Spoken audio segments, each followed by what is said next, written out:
I appear to be in a minority now. Not with you, the American people, but in terms of conservative broadcasters on radio and TV. It's an amazing thing. The disdain, the dripping disdain that you hear from people who are otherwise fairly sound-minded and conservative about us supporting the Ukrainians. There was a big article the other day about the massive war crimes that have taken place. The rapes are just unbelievable, and the Russians are known for this.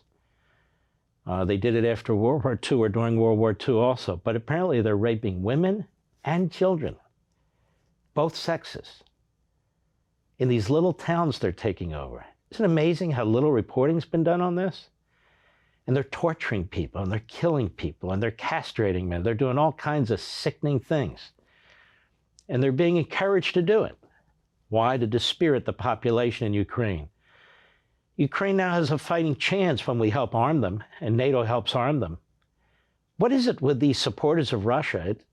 Ukraine's not pointing nuclear missiles at us in our cities. Ukraine's not threatening us. Ukraine was a sovereign country. And I find it amazing how they keep calling the government of Ukraine corrupt. The government of Ukraine has been independent for 21 years. It's done a pretty damn good job under the circumstances. It's under constant attack by the Russians, first in the eastern part of the country, now throughout the country. And they have all kinds of spies and assassins throughout the country trying to take out their leadership. I would dare say it's probably freer under the Ukrainian government than under the government of New York and California and some of these blue states, or many of our cities for that matter. But that aside, the propagandists for Putin, who I call Putinoids, because it rhymes with hemorrhoids, these bleeding Putinoids, fact of the matter is that poor Ukraine is under constant attack, and they have a nuclear power plant there that the Russians keep pounding. And now there's a potential massive concern about a massive nuclear event. Now, Americans are being warned, get out of Ukraine. That includes volunteers who are trying to help feed these people. Get out of Ukraine. Let's take a look at this. Cut 4, go. Tonight, President Zelensky issuing an urgent warning to Ukrainians that especially brutal strikes could be coming from Russia in the coming hours. They're now in the early morning hours in Ukraine. Their Independence Day has begun. And tonight, the U.S. State Department urging Americans to leave Ukraine, sharing declassified intelligence with Ukraine. Our chief foreign correspondent, Ian Pannell, back in Kyiv for us tonight. Tonight, President Zelensky issuing an ominous new warning to his people, saying Russia may be planning, quote, hideous provocations and brutal strikes as Ukraine prepares to celebrate Independence Day.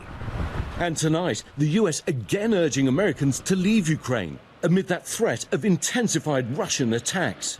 State Department sources saying declassified intelligence shared with the Ukrainians shows the Kremlin may be preparing to launch strikes on highly populated areas. Ukraine's banning large gatherings during the event.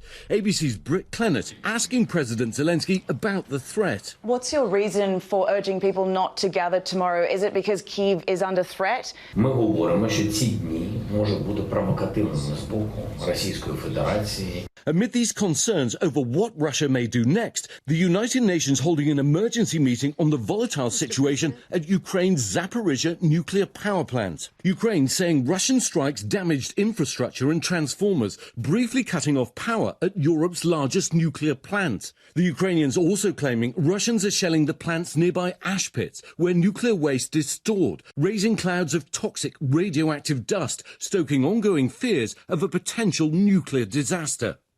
And so let's bring in Ian Pannell tonight reporting from Kyiv. And Ian, I want to get right back to the U.S. State Department again, urging Americans to leave Ukraine, saying it shared a declassified intelligence with Ukraine, suggesting that Russia might in fact be planning these strikes on Independence Day, which of course is in the hours ahead.